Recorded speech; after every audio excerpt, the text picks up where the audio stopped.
तर रामराम मंडळीनो, मी तुमचा दोस्त आणि होस्ट अभिनंदन स्वागत करतो तुम्हा सर्वांचं आपल्या यूट्यूब चॅनलवर, ज्याचं नाव आहे कुबेर मराठी. सो मित्रांनो बघा, टाटा स्टीलचे क्वार्टर 4चे जे काही रिझल्ट्स आहेत ते मित्रांनो फायनली अनाऊन्स झालेले आहेत.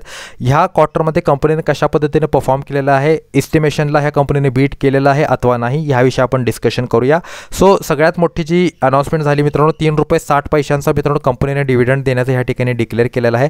त्याच्यासाठी जी काय रेकॉर्ड डेट आहे ते मित्रांनो 6 जून 2025 या ठिकाणी काय करण्यात आलेले आहे, फिक्स करण्यात आलेले आहे. त्या रेकॉर्ड डेटच्या अगोदर तर तुमच्याकडे हा स्टॉक असेल सो डेफिनेटली तुम्ही काय करू शकता मित्रांनो, लॉंग टर्ममध्ये त्या स्टॉकचा डिव्हिडंड तुम्ही ह्या ठिकाणी रिसीव्ह करू शकाल. सो चला आता आपण बघूया की मित्रांनो कंपनीचा जो काय परफॉर्मन्स आहे तो कशा पद्धतीने ह्या ठिकाणी राहिलेला आहे. सर्वप्रथम आपण मित्रांनो सेल्स बघूया. 56,218 कोटींची मित्रांनो सेल्स आहे. आता जे काही एस्टिमेशन होतं ते एस्टिमेशन किती होतं मित्रांनो, एस्टिमेशन होतं 56,299 कोटींचं मित्रांनो एस्टिमेशन होतं. ओके, सो डेफिनेटली एस्टिमेशनच्या खालीच मित्रांनो सेल्स होताना आपल्याला दिसत आहे. ओके, अर्थातच फार मोठा फरक नाही आहे, पण थोडीफार सेल्स खालीच होताना आपल्याला दिसते. एक्सपेन्सेस बघू शकता, 49,659 कोटींची सेल्स आहे. 6,559 कोटींचा मित्रांनो ऑपरेटिंग प्रॉफिट आपल्याला ह्या ठिकाणी दिसत आहे. आता कंपनीचा मित्रांनो सगळ्यात मोठा एक डिसएडव्हांटेज आहे की कंपनीची जी काही सेल्स आहे ती कॉन्स्टंट नाही आहे. आता असं का होतं, कारण स्टील सेक्टर मित्रांनो एक असं सेक्टर आहे ज्याच्यामध्ये खूप जास्त व्हॉलॅटिलिटी असते मित्रांनो. इंटरनॅशनल लेवलवरती स्टीलचे दर वर खाली होत असतात, कमोडिटीचे दर वर खाली होत असतात आणि त्यानुसारच मित्रांनो ह्या कंपनीचा प्रॉफिट लॉस या ठिकाणी होत असतो. ओके, सो त्यामुळे मित्रांनो थोडंसं आपल्याला फ्लक्च्युएशन प्रॉफिटमध्ये खूप जास्त दिसतं. ओके, चला आता आपण बघूया की मित्रांनो नेट प्रॉफिट किती आहे. 1201 कोटींचा नेट प्रॉफिट आहे. मागील क्वार्टरमध्ये 295 कोटी होता. सो क्वार्टर ऑन क्वार्टर मित्रांनो नेट प्रॉफिटमध्ये खूप चांगली ग्रोथ आपल्याला ह्या ठिकाणी पाहायला मिळत आहे. ओके, आता कंपनीने मित्रांनो इंटरेस्ट किती पे केलेला आहे, 1,789 कोटींचा इंटरेस्ट पे केलेला आहे. ऑदर इन्कम मित्रांनो 149 कोटींच्या कंपनीच्या झालेल्या आहे. 2,720 कोटींचा मित्रांनो डेप्रिसिएशन कंपनीने ह्या ठिकाणी दाखवलेला आहे, ज्याचा ॲडव्हांटेज हे भविष्यामध्ये टॅक्स बेनिफिटसाठी नक्की ह्या ठिकाणी घेऊ शकतात. ओके, चला आता मित्रांनो ह्या क्वार्टरमध्ये जो काही परफॉर्मन्स आहे तो अत्यंत चांगला राहिलेला आहे. 1201 कोटी रुपयांचं मित्रांनो ह्या ठिकाणी काय आहे, नेट प्रॉफिट आहे. आणि एस्टिमेशन कितीचं होतं, एस्टिमेशन होतं मित्रांनो 1123 करोड. ओके, मी ह्या ठिकाणी लिहून ठेवतो, 1123 कोटींचं एस्टिमेशन होतं नेट प्रॉफिटमध्ये. पण ह्या ठिकाणी हे जे काही एस्टिमेशन आहे ह्याला चांगल्याच पद्धतीने काय केलेलं आहे, आउट परफॉर्म ह्याने केलेला आहे आणि ह्या ठिकाणी चांगल्या पद्धतीने बीट केलेला आहे. सो त्यामुळे रिझल्ट्स मित्रांनो अत्यंत उत्कृष्ट आहेत असं तुम्ही ह्या ठिकाणी म्हणू शकता.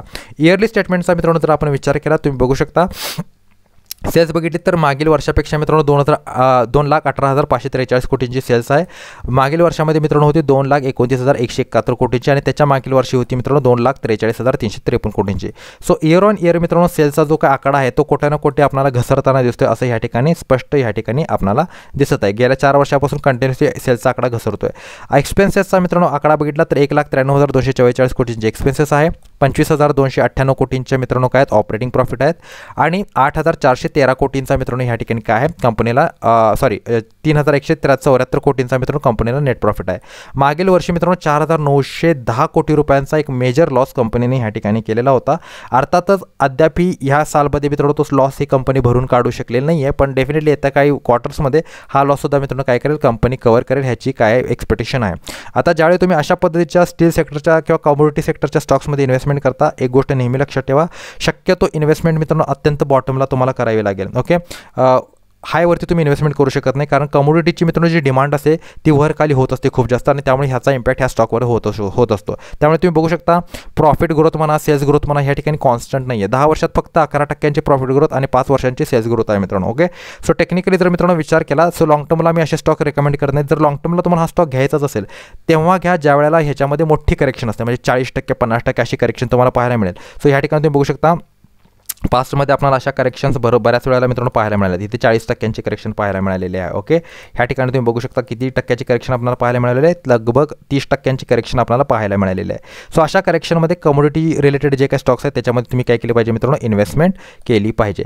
सो जर तुम्हाला माहीत असेल तर मी तुम्हाला सांगितलं होतं की मित्रांनो ह्या ठिकाणी जो काही सपोर्ट लेवल आहे टाटा स्टीलसाठी 136 आणि 132च्या दरम्यान सपोर्ट लेवल आहे. ओके, आणि तेथूनच मित्रांनो स्टॉकने बाउन्स बॅक केलेला आहे. सो सध्याच्या लेवलवरती मित्रांनो तेजी कधी बनू शकते, ज्यावेळेला स्टॉक 160 रुपयांच्या वर जाईल तेव्हा मित्रांनो आपल्याला स्टॉकमध्ये 170 आणि त्यानंतर अनुक्रमे 181 पर्यंतचे टार्गेट्स दिसू शकतात.